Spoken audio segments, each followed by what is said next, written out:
অন্যের গাছ থেকে আম পাড়তে গিয়ে বেধড়ক মারধরের শিকার হতে হলো এক কিশোরকে।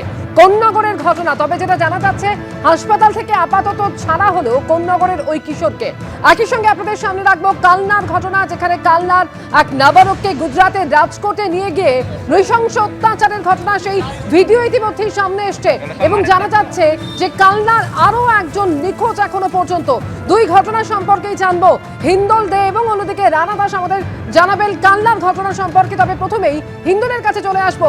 হিন্দল, কোন্নগরের কিশোর, সে হাসপাতাল থেকে আপাতত ছাড়া পেয়েছে, কেমন রয়েছে এখন ওই কিশোর?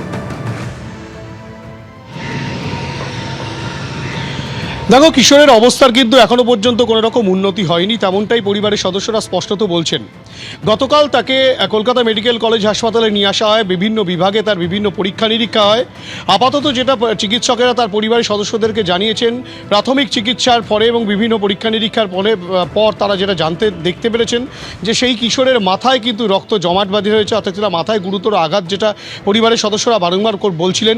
সেই বিষয়টা সুনিশ্চিত করছেন পরিবারের সদস্যরা।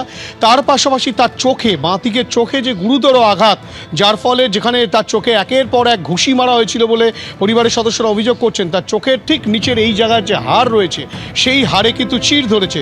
তেমনটাই কিন্তু পরীক্ষা নিরীক্ষায় স্পষ্ট হয়েছে, তেমনটাই চিকিৎসকরা পরিবারের সদস্যদেরকে জানিয়েছেন, তেমনটাই পরিবারের সদস্যরা স্পষ্টত জানাচ্ছেন।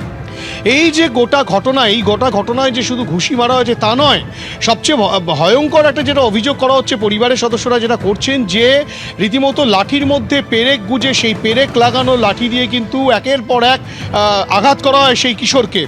14 বছর বয়সী সেই কিশোর, তার দোষটা কি ছিল যে না, তার পাশেরই পাড়ার একটা আম গাছ থেকে আম পাড়তে গিয়েছিল এক বন্ধুর সঙ্গে। সেই বন্ধু কোনো ক্রমে পালিয়ে যেতে পারলেও সে পালাতে পারেনি এবং তাকে রীতিমতো ফেলে এভাবে মারধর করা হয়, এবং যার অবস্থা কিন্তু এখনও পর্যন্ত গুরুতর আঘাত নিয়ে সে চিকিৎসাধীন রয়েছে। গতকাল মেডিকেল কলেজে হাসপাতালে সে ছিল, পরিবারের সদস্যরা ছিলেন। রাতের বেলা তাকে ছেড়ে দেওয়া হয়।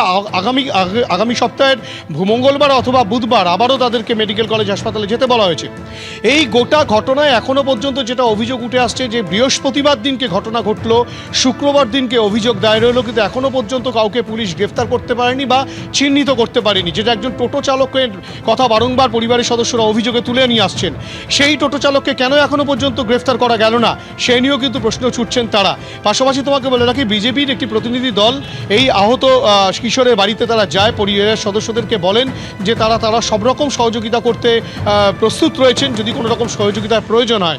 পাশাপাশি পরিবারের সদস্যরা যেটা বলছেন, সহযোগিতার থেকেও সবচেয়ে বেশি প্রয়োজন যারা এই ঘটনা ঘটালো তাদের যেন প্রশাসন সঠিক শাস্তির ব্যবস্থা করে, সেই প্রার্থনাই কিন্তু তারা করছেন। অমৃতা, ধন্যবাদ হিন্দল তোমাকে। পেরেক লাগানো লাঠি দিয়ে মারধর করা হয় ওই কিশোরকে এবং তার চোখে মুখে ঘুষি মারার অভিযোগ, তার মাথায় রক্ত জমা, চোখের নিচে হাড় ভেঙেছে।